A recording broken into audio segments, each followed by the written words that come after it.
ভাষাগত কোনো তারতম্য হতে পারে, ভিন্ন জিনিস,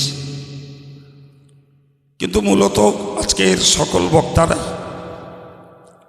অল্প অল্প কথায় সুন্দর করে তাদের আলোচ্য বিষয়টিকে আপনাদের সামনে তুলে ধরেছেন বলে আমি যতটুকু শুনেছি তাতে আমার মনে হয়েছে। তো আমাদের এই বুখারী শরীফে দুটো বিভাগে পড়ানো হয়। তো যিনি সেকেন্ড বার পড়ান হযরত মাওলানা মুফতি জুবাইর সাহেব, তিনি একেবারে শেষবেলায় একটা কথা বলছিলেন, হয় তোমরা আলেম হও, না হলে ছাত্র হও, না হলে তোমরা শ্রোতা সাজো, না হলে আলেমের ভালোবাসাকারী মানুষ তৈরি হও। তো আমার সাধারণ ভাইরা যারা এসেছেন, হয়তো ধারাবাহিকভাবে দেশের প্রচলিত নিয়ম অনুযায়ী আলেম হওয়ার সৌভাগ্য তাদের না হতে পারে, কিন্তু বাকি তিনটে গুণের অধিকারী তারা এ মজলিসে হওয়ার জন্য হতে পেরেছেন, বলুন আলহামদুলিল্লাহ। ওই জন্যই বললাম, তারা ছাত্র হলেন, শ্রোতাও হলেন এবং আলেমের মহব্বতের প্রমাণও দিলেন।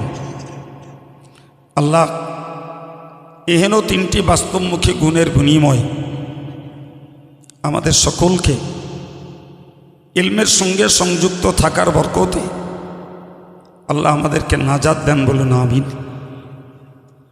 পর কথা, ছাত্ররা আজকে যে পড়া পড়েছে সেটিকেই অল্প করে, বিস্তার আলোচনা নয়, সংক্ষিপ্ত করে কেতাবের হক আদায় করার জন্য সেই পাঠটুকু আমি অধম তাদেরকে দান করার জন্য শুরু করছি। হযরত ইমাম বুখারী রহমতুল্লাহ আলাইহি সর্বশেষ যে অধ্যায়টাকে তার কেতাবে রচনা করেছে, অধ্যায়টি হলো কিতাবুত তাওহীদ। যে তাওহীদের অর্থ হলো লা শারীক, আল্লাহর একত্ববাদটাকে সাব্যস্ত করা। তো একটা পূর্ণ অধ্যায় রচনা করে তিনি তার ভিতরে 58 পরিচ্ছেদে আলোচনা করেছেন, আর প্রত্যেকটা পরিচ্ছেদে বিশ্বজুড়ে যত ভ্রান্ত আর যত বেদাতি মতের লোক রয়েছে কোনো না কোনো দলের প্রতিবাদ করেছে। সুবহানাল্লাহ। তার মানে যে সমস্ত ভ্রান্ত মতধারী যারা আল্লাহ পাকের একত্ববাদের বিরোধী মতবাদ পোষণ করেছেন, হযরত ইমাম বুখারী এই কিতাবুত তাওহীদ নামক শিরোনামে বিভিন্ন হাদিসের তথ্য এনে এনে ভদ্র ভাষায় হাদিসের কোটেশন দ্বারা তাদেরকে খণ্ডন করেছেন। সুবহানাল্লাহ। আজকে ছাত্রদের পঠিত যে অংশটুকু বা বুখারী শরীফের সর্বশেষ পরিচ্ছেদে যে হাদিসটি বর্ণিত হয়েছে, সেখানে ইমাম বুখারী যে বর্ণনা নিয়ে এসছেন তাতে পৃথিবীর একটি ভ্রান্ত মতবাদ, যাদের নাম মুতাজিলা, এই মুতাজিলা সম্প্রদায়ের মতবাদকে খণ্ডন করতেই তিনি এই অধ্যায়কে, এই পরিচ্ছেদকে এখানে এনেছেন। মুতাজিলা সম্প্রদায়ের মতবাদ হল যে বান্দাদের আমল ওজন হবে না, আমলকে ওজন করা যায় না, অতএব আমল ওজন হবে না। হযরত ইমাম বুখারী তাদের এই মতবাদটাকে খণ্ডন করতেই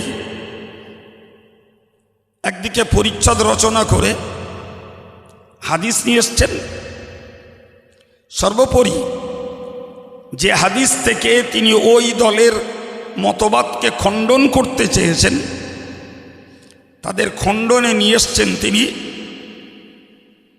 অকাট্য দলিল হিসাবে কোরআন শরীফের আয়াতের অংশ। সুবহানাল্লাহ। তার মানে তিনি বোঝাতে চেয়েছেন কোরআনের আয়াতের দ্বারাও যেমন মুতাজিলাদের মতবাদ খণ্ডিত হয়, তেমন নবী পাকের মুখনিসৃত বাণীর মাধ্যমেও তাদের মতবাদ নস্যাৎ হয়ে যায়। ফলে আমরা আহলুস সুন্নাত ওয়াল জামাতের আকীদার মানুষ, আমরা নিঃসংকোচে বিনা যুক্তি দর্শনে আমরা বিশ্বাস করতে বাধ্য যে আমাদের আমলগুলোকে আল্লাহ পাক ওজন করবেন।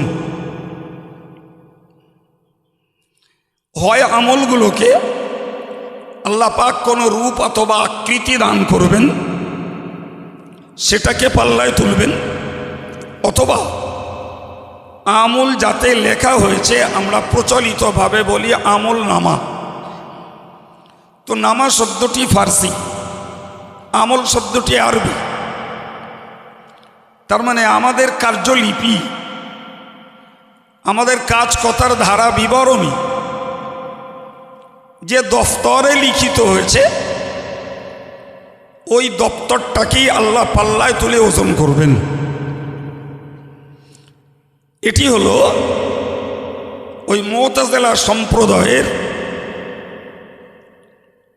মতবাদের খণ্ডনের দুটি আবশ্যিক জবাব। আর এরপরে তো তথ্যভিত্তিক জবাব কোরআন এবং হাদিসেই মৌজুদ। সুবহানাল্লাহ। তো এখানে তিনি যে পরিচ্ছেদ রচনা করেছেন, সেই পরিচ্ছেদটাই কোরআনের আয়াত দ্বারাই তিনি উল্লেখ করেছেন। ছেলেরা কিতাব দেখছে, আপনারা মুখে দেখছেন, কানে শুনছেন, চোখে দেখছেন। তো আল্লাহ বললেন ওয়ানাদউল মাওয়াজিন আল কিসত লিয়াউমিল কিয়ামা। কিয়ামতের দিনে আল্লাহ বলছেন, কিয়ামতের দিনে আমি আল্লাহ হিসাবের জন্য ন্যায়ের পাল্লা স্থাপন করব। সুবহানাল্লাহ। অন্য আয়াত পাকে আল্লাহ বলেছেন ওয়াল ওয়াজনু ইয়াউমা ইযিনিল হক, যে কিয়ামতের দিনে বান্দাদের আমল ওজন হবে, এটা অভ্রান্ত এবং সত্য সাব্যস্ত বিষয়। এত সুস্পষ্ট দলিলের পরে আমল ওজন করা অসম্ভব এই দাবি তুলে যে মুতাজিলা সম্প্রদায় কিয়ামতের দিনে বান্দার কওল এবং আমল, কাজ এবং কথা ওজন হবে না বলে যে মতবাদটাকে চালিয়ে যেতে চেয়েছেন, এটি সম্পূর্ণ কোরআন বিরোধী, হাদিস বিরোধী এবং আল্লাহ পাকের কুদরতের বিরোধী, একটা অযৌক্তিক বিভ্রান্তিকর মত। ইমাম বুখারী যেমন তার ভদ্র কলমে তাদের প্রতিবাদ করেছেন কোরআন এবং হাদিসের তথ্য তুলে, আমরা আজকের আপনাদের কাছে আমাদের ভদ্র ভাষায় তাদের এই ভ্রান্ত মতবাদটাকে প্রতিবাদ করছি। প্রিয় ভাই আমার, এই আয়াতটাকে আনার পর হযরত ইমাম বুখারী আলাইহির রহমা কোরআন হাদিসের একটি সার কথা উল্লেখ করেছেন। ওয়ান্না আমালা বানি আদামা ওয়া কাওলাহুম ইউজান অথবা তুজান। আদম সন্তানের কার্যাবলী এবং কথাসমূহ, সমস্ত কাজ এবং সমস্ত কথা সবই ওজন করা হবে। ইমাম বুখারী এই যে ছোট্ট বাক্যটাকে তিনি তার রচনাতে উল্লেখ করেছেন, কিন্তু এই ছোট্ট বাক্যটাই হলো কোরআন হাদিসের এই বিষয়ক একটা সার কথা। সুবহানাল্লাহ। কারণ কথা এবং কাজ ওজন হবে আমি 2 মিনিট আগেই আপনাদেরকে কোরআন থেকে হাদিস থেকে তার ছোট্ট তথ্য আপনাদের কাছে পরিবেশন করেছি। তা থেকে প্রমাণিত হচ্ছে এটা ইমাম বুখারী রাহিমাহুল্লাহর নিজস্ব বয়ানটা, কিন্তু মূল বিষয়টা আল্লাহ এবং রসুলের কথা সারথা, যে আমল এবং কওল দুটি ওজন হবে। এ ব্যাপারে কোরআন শরীফে আরও যথেষ্ট আয়াত রয়েছে, যেগুলি আলোচনা করা দীর্ঘ সময়ের প্রশ্ন। সুতরাং আমি শুধুমাত্র আমাদের বিশ্বাসটুকু প্রগাঢ় হোক, অটল হোক, অবিচল হোক, এর প্রতি আপনাদের দৃষ্টি আকর্ষণ করতেই ইমাম বুখারীর উল্লিখিত ছোট্ট কথাটি আপনাদের কাছে পরিবেশন করলাম। আমাদের বিশ্বাসের উপরে আল্লাহ মৃত্যু পর্যন্ত কায়েম রাখেন যে আমাদের কওল এবং আমল, কাজ, কথা সবই ওজন হবে। এরপরে ইমাম বুখারী ওই আগের আয়াত পাকে উল্লিখিত একটা শব্দ রয়েছে, ছেলেরা বুঝতে পারছে, উস্তাদরাও বুঝছেন, যে আল কিস্ত একটা শব্দ। এই শব্দটাকে তিনি ব্যাখ্যা প্রসঙ্গে বললেন, ওয়াকালা মুজাহিদ আল কুস্তস অথবা কিস্তস, এর অর্থ হলো আল আদলু বির রুমিয়া। রুমি ভাষায় এটির নাম হলো, এটির অর্থ হলো ন্যায় পরায়ণতা। যে মানেটাকে আমি আয়াতের সঙ্গে বলিয়ে দিয়েছি। আল্লাহ বলেছেন যে আমি কিয়ামতের দিনে হিসাবের জন্য ন্যায়ের পাল্লা স্থাপন করব। তো ওই কথাটাকে ইমাম বুখারী প্রমাণ করছেন বিখ্যাত মুফাসসির হযরত ইমাম মুজাহিদের কথার দ্বারা, যে কিস্ত শব্দটার এটাকে বোঝানোর জন্য বললেন কিস্তস, কুস্তস, রুমিদের ভাষায় আল আদল তথা ন্যায় পরায়ণ ওয়ুকল। আর এটাও বলা হয়েছে আল কিস্তু মাসদারুল মুকসিদ। কিস্ত মুকসিদ শব্দের মাসদার। ছেলেরা বুঝে ভালো যে নিয়ম অনুযায়ী কিস্ত শব্দের ইসম ফাইল হওয়া উচিত কাসিদ,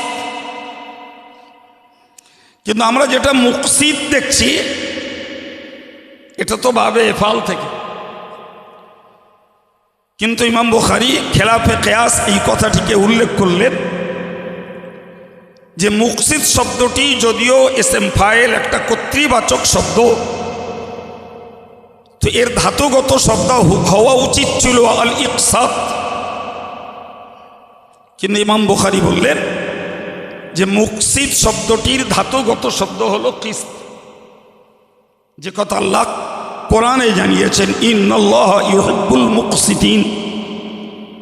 ন্যায় প্রয়ণকারী যারা, আল্লাহ তাদেরকে ভালোবাসেন। সুবহানাল্লাহ। তো সেখানে আমরা দেখছি যে মুকসিদ শব্দের বহু বচন আনা হয়েছে মুকসিতিন, কিন্তু এর মূল ধাতুগত শব্দ উল্লেখ করলেন ইমাম বুখারী আল কিস্ত, যেটা অ্যাকচুয়াল সালাসি মুজাররাদের মাসদার।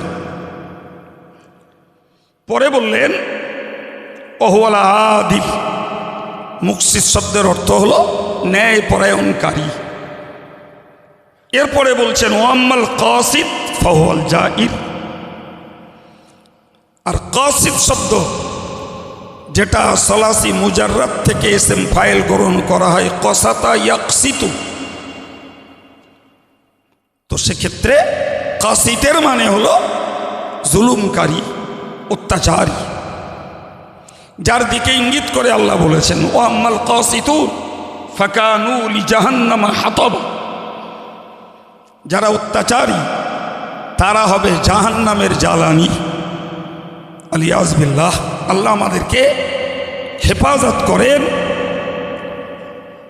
ন্যায়ের জায়গায় অন্যায় কথা বলতে, ন্যায় প্রতিষ্ঠার জায়গায় অন্যায় প্রতিষ্ঠার সাধনা করতে, অন্যায়ের সঙ্গে আঁতাত এবং সমর্থন করতে, জুলুমবাজি থেকে আল্লাহ আমাদের সকলকে হেফাজত রাখেন, বলি আমিন। কারণ যাদের দ্বারাই জুলুম প্রমাণিত হবে তারা জাহান্নামের জ্বালানি হবে, তারা জাহান্নামের কাঠে পরিণত হবে। আর আমরা কেউ জাহান্নামের ইন্ধন, জাহান্নামের জ্বালানি, জাহান্নামের কাষ্ঠ হতে রাজি নই। আল্লাহ আমাদেরকে মাহফুজ করেন, আমিন।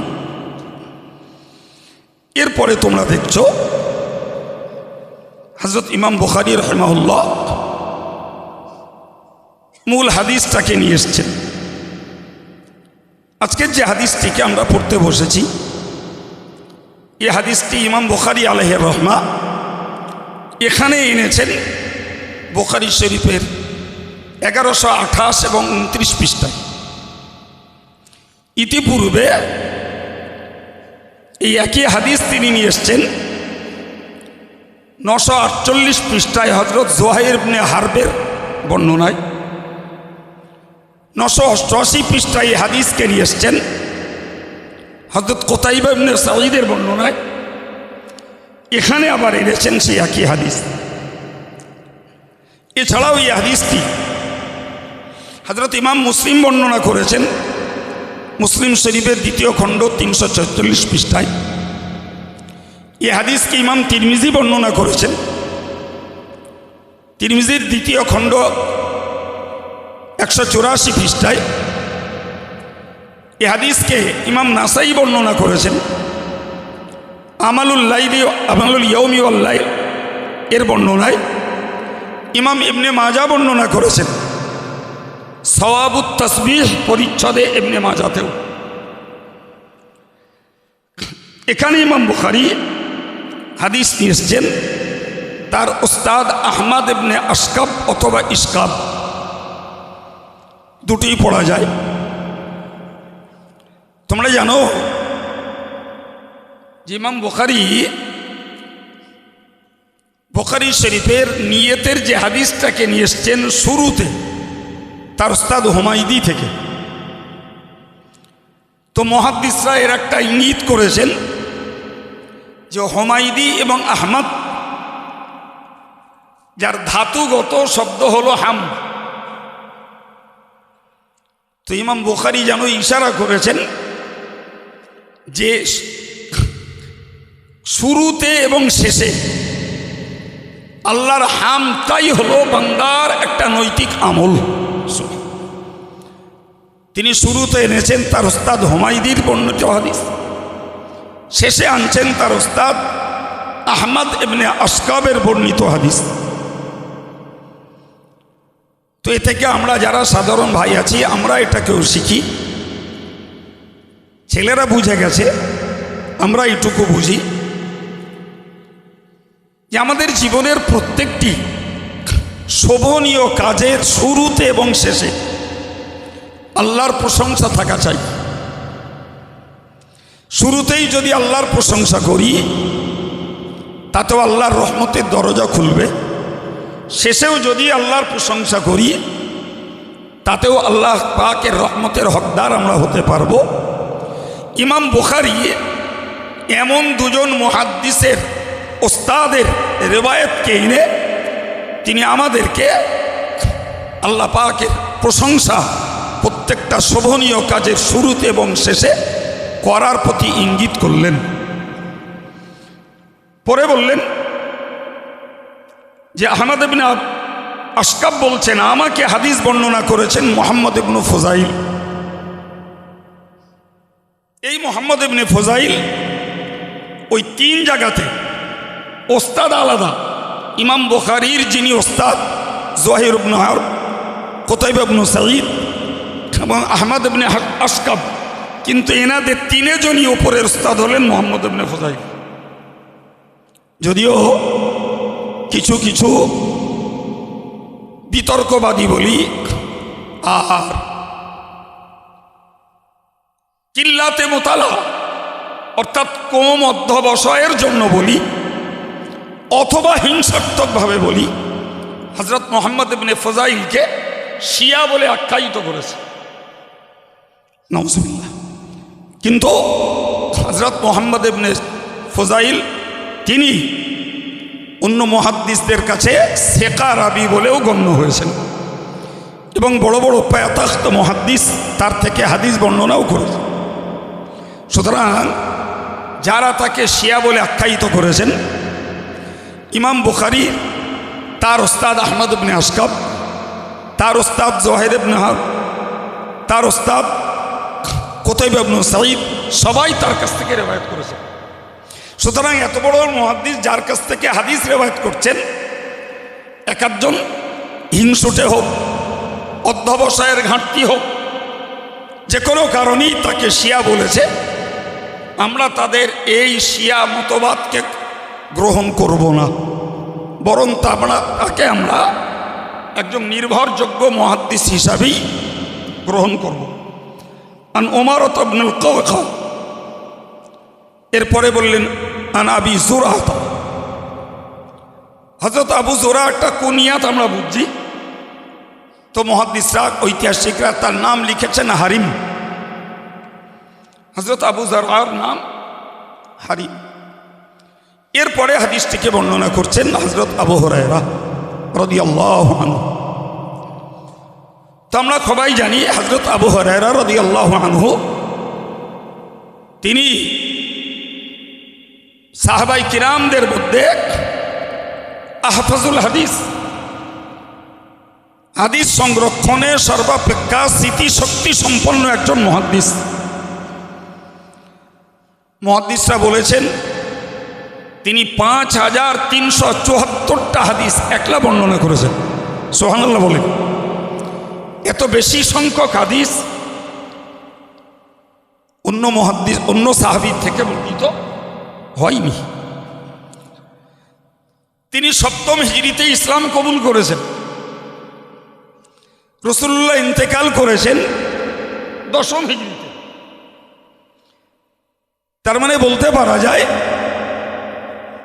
তিনি রাসূল করিম সাল্লাল্লাহু আলাইহি ওয়াসাল্লামের সোহবত লাভ করেছেন খুব বেশি 3 থেকে 4 বছরের মধ্যে গণ্য।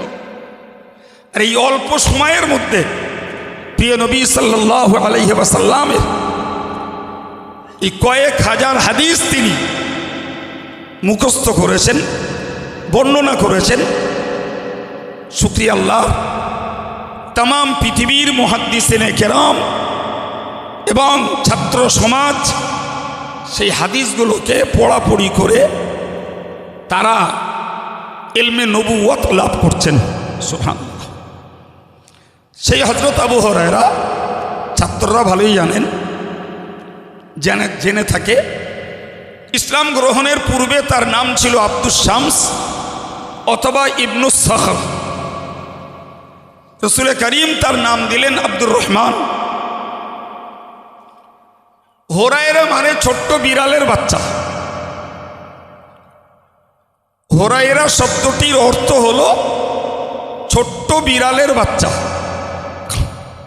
তো তিনি একটি বর্ণনায় বলেছেন যে তিনি বিড়ালকে কাছে রাখতে ভালোবাসতেন, তার পরিবারেরাই তাকে বলল আবু হুরায়রা। আবার একটি বর্ণনায় রয়েছে তিনি তার এই আস্তিনের ভিতরে বিড়ালের বাচ্চা রাখতেন। রাসূল ওই দেখেই তাকে ডেকে বলেছিলেন ইয়া আবা হুরায়রা। তো সে থেকেই তাম বিশ্ব জুড়ে তিনি আবু হুরায়রা নামেই খ্যাতি লাভ করেছেন। তিনি বিড়ালকে যত্ন করতেন, বিড়াল পালতে ভালোবাসতেন। তো তার বর্ণিত রেওয়ায়েতকে ইমাম বুখারী কিয়ামতের দিনে আমল এবং কওল ওজন হবে আয়াত পাকের এই বয়ানকে সত্য প্রমাণিত করার জন্য হযরত আবু হুরায়রার রেওয়ায়েত নিয়ে এসেছেন। ভাই মুহাদ্দিসদের উল্লেখিত ছোট্ট একটি তথ্য আমাদের উৎসাহের জন্য আমি আপনাদেরকে বলছি। ইমাম বুখারী তার কিতাবে প্রথম হাদিস নিয়ে এসেছেন হযরত ওমর ফারুক রাদিয়াল্লাহু আনহু থেকে, যিনি মুহাজির এবং আফকাহুস সাহাবা। যে হযরত আবু হুরায়রা যেমন হাদিস অধিক সংরক্ষণ করেছেন, তিনি আহফাজুস সাহাবা হজরত ওমর ফারুক রাদিয়াল্লাহু আনহু তমন আফকাহুস সাহাবা, তিনি সাহাবাদের মধ্যে একজন দক্ষ সূক্ষ্ম ফিকহ তত্ত্ববিদ, সমঝদার। তো হজরত ওমরও মুহাজির আর হজরত আবু হুরায়রাও মুহাজির, যারা ইসলামের জন্য, দ্বীনের জন্য দেশ ত্যাগ করেছেন। সুবহানাল্লাহ বলেন। মুহাদ্দিসরা বলছেন, ইমাম বুখারী এই কিতাবটির শুরুতে এবং শেষে এমন দুজন সাহাবীর হাদিস বর্ণনা করেছেন যে দুজন স্বদেশী নন, বিদেশি, যারা মূলত মক্কা তাদের জন্মভিটা, তারা ইসলামের জন্য দেশ ত্যাগ করে মদিনাতেই তাদের শেষ দেহ ত্যাগ করেছেন। সুবহানাল্লাহ।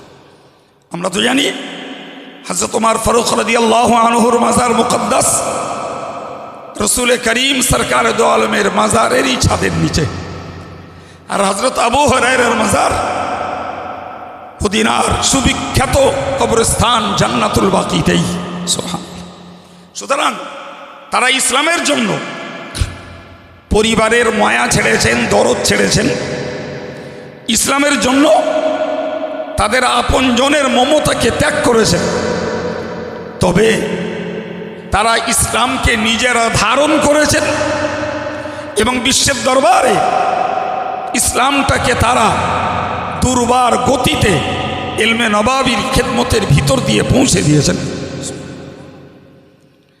সুতরাং আমাদেরকে মনে রাখতে হবে, যদি আমরা সত্যকারের ইলমে দ্বীনকে যদি রক্ষা করতে চাই, তাহলে আমাদেরকেও মায়া ত্যাগ করতে হবে, জায়গা ছাড়তে হবে এবং আমাদেরকে কিছু ত্যাগ স্বীকার করতে হবে।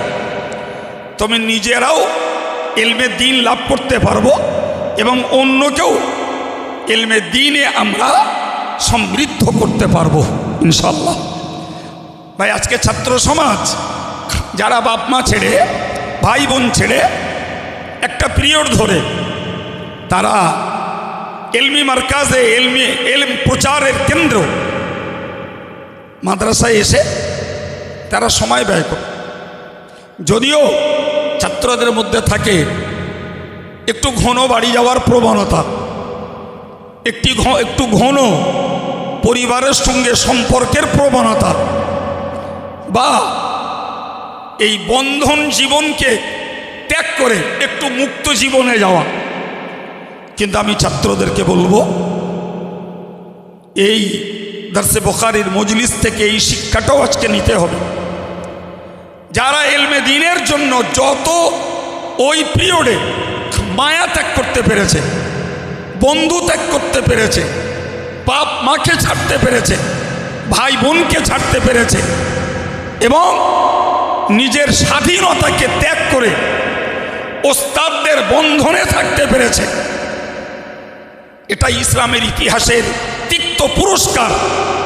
তারাই তত জ্ঞানবান, তারাই তত সাধক, তারাই তত আত্ম উৎসর্গকারী, তারাই তত দেশ জাতির জন্য ইসলামের পক্ষে তত ত্যাগী হতে পেরেছেন।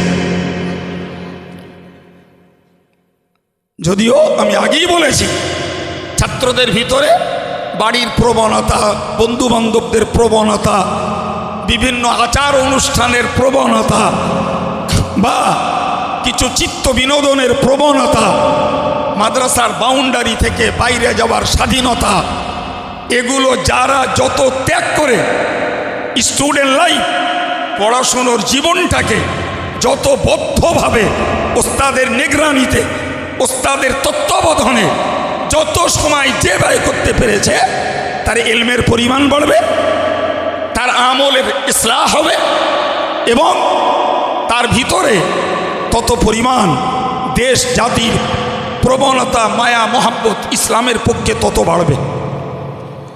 অন্তত পক্ষে ইলমে হাদিসের ছাত্রদের ইলমে দ্বীন যারা শিক্ষা করতে চাইছে, এদের ভিতরে এই মুহাজিরিনদের ত্যাগ, উৎসর্গ আর মায়া মমতাকে একেবারেই নিঃসঙ্গ করে দেওয়া থেকে এই শিক্ষা ছাত্রদের ভিতরে বেশি বেশি করে আসা উচিত।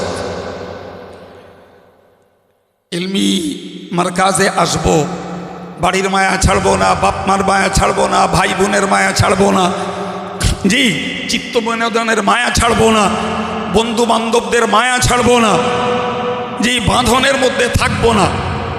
ইলমে ঘাঁটতি হবে, আমলে ঘাঁটতি হবে, আখলাকে ঘাঁটতি হবে।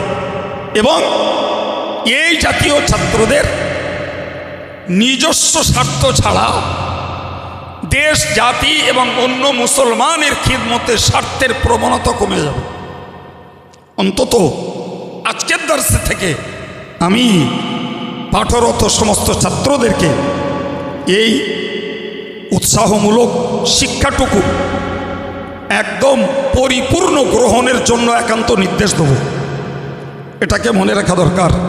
হযরত ইমাম বুখারী আলাইহির রহমা বুখারী শরীফের শুরু এবং শেষে দুজন মুহাজিরিন সাহাবীর হাদিস নিয়ে এসে, দুজন মুহাজির সাহাবীর হাদিস নিয়ে এসে যে ইঙ্গিত করেছেন, মুহাদ্দিসরা এদিকে আমাদেরকে ইঙ্গিত করলেন যে জায়গা ছাড়তে হবে, মায়া ছাড়তে হবে এবং কিছু পরাধীনতার জীবন অবলম্বন করতে হবে, তবে কিছু লাভ করা যাবে, এমনি এমনি হবে না। এরপর সেই প্রচলিত হাদিস কালান নবী সাল্লাল্লাহু আলাইহি ওয়াসাল্লাম কালিমাতান হাবিবাতান, হাবিব বা মানা মাহবুব, দুটো কালমা প্রিয়। মনে রাখবে, কালমা থেকে মরব কালাম।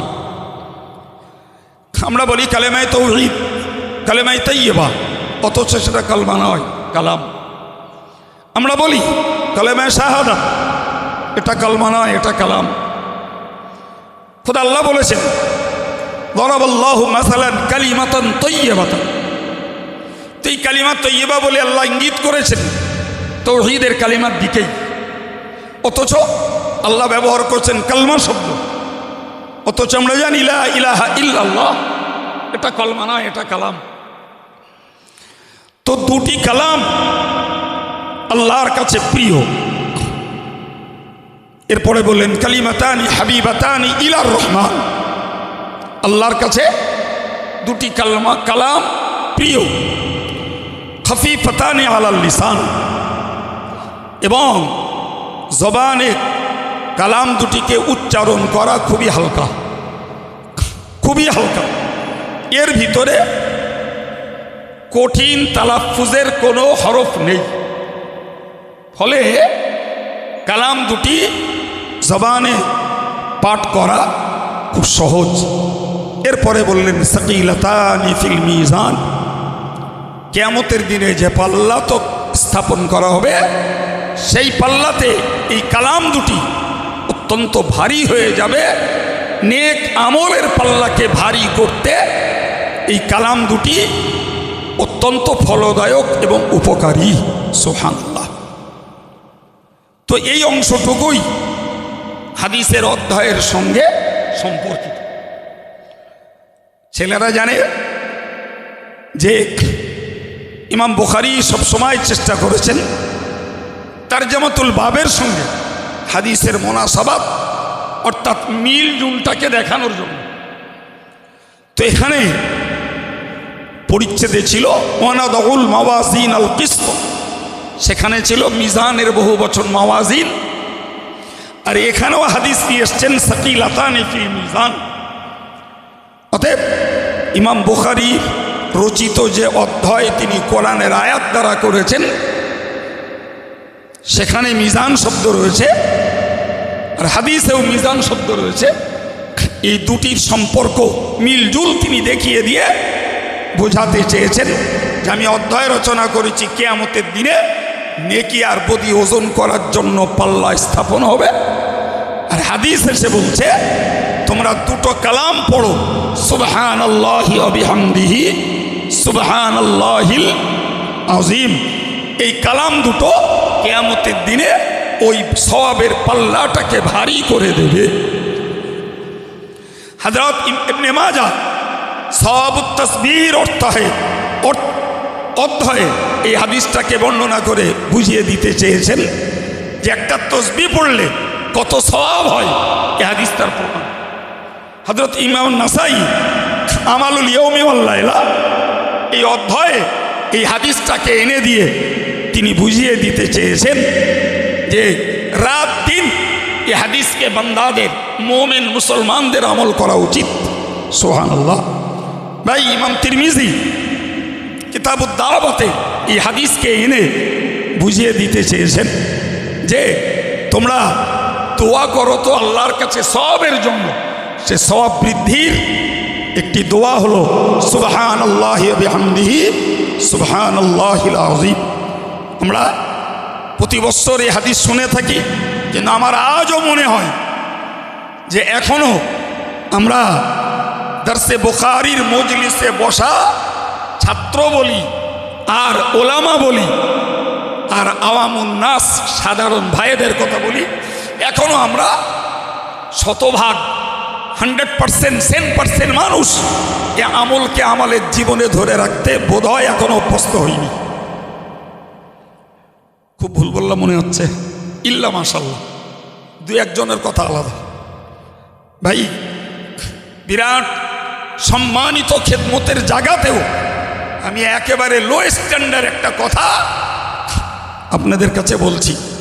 সেটি হলো, ভাই একটা ছেলে যদি স্কুলে পড়তে যায় আর মাস্টারমশাই যদি তাকে পড়া দেন, যে কোনো একটা পড়া, মনে করুন বাংলা পড়া দিল অ আ হস্যই দীর্ঘই, কালকে পড়া করে আসবি, বলে হ্যাঁ স্যার করে আসব।